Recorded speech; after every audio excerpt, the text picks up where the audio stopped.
Today, in this video we are going to talk about Canada Immigration New Update. We are going to talk about the Are you eligible for Canadian citizenship? If you are interested in this topic, please watch till the end of this video for the latest immigration updates and news.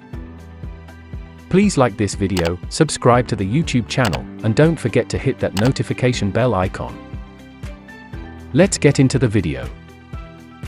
Here is how to determine if you can apply for Canadian citizenship. Over 85% of Canadian immigrants become citizens, one of the highest rates in the world.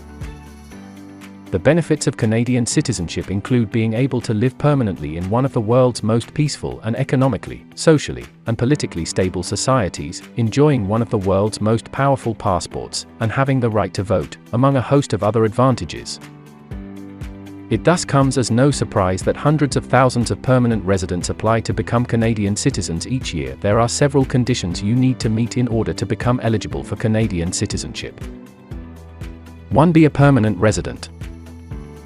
2. Meet Canada's physical presence requirements. 3. File your taxes, if necessary. 4. Pass a Canadian citizenship test.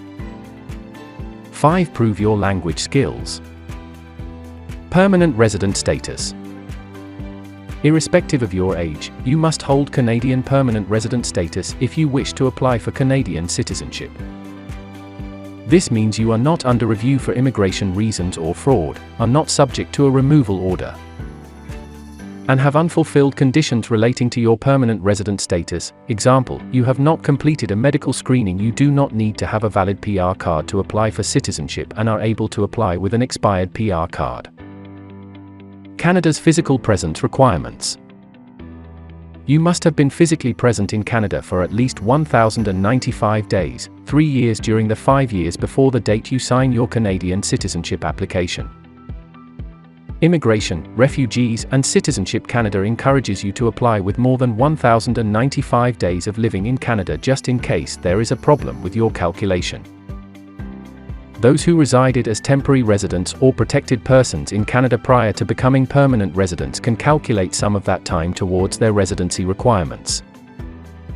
Each day that you spent in Canada as a temporary resident or protected person in the last 5 years counts as a half day when you calculate your physical presence. IRCC allows you to use a maximum of 365 days as a temporary resident or protected person toward your time spent in Canada.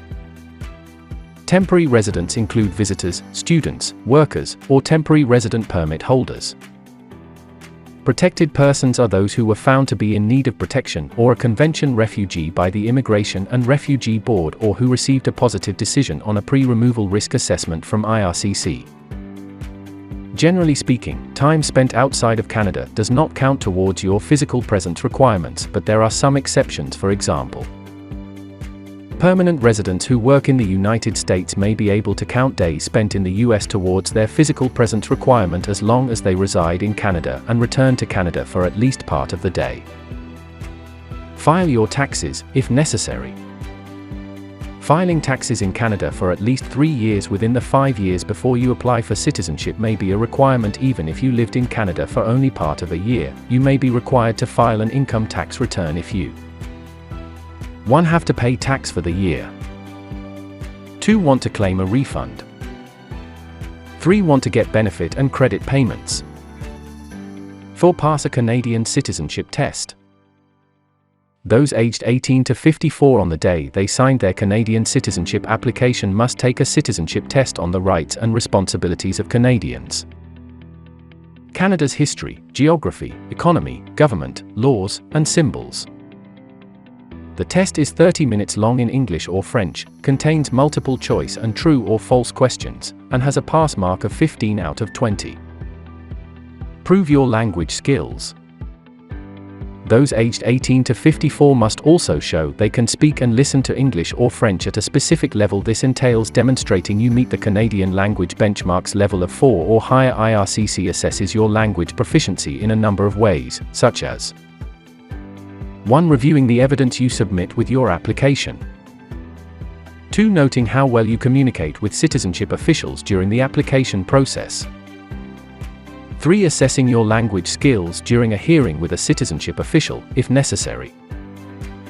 One example of proof is evidence you attended a secondary or post-secondary educational program in English or French. The program can have been abroad or inside Canada. Proof can be your educational credential or transcript submitted in English or French. IRCC accepts certified translations.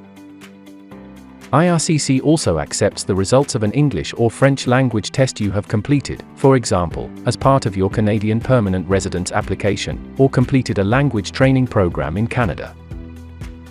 Apply for Canadian citizenship today. Becoming a Canadian citizen is very rewarding and often marks the symbolic end of the newcomer phase of one's Canadian immigration journey.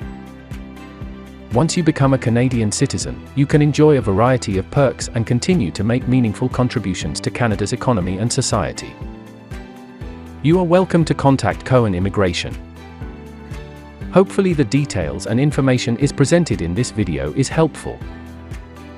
Canada Immigration News Channel will be releasing a new video when new information is available on any of these updates or requirements.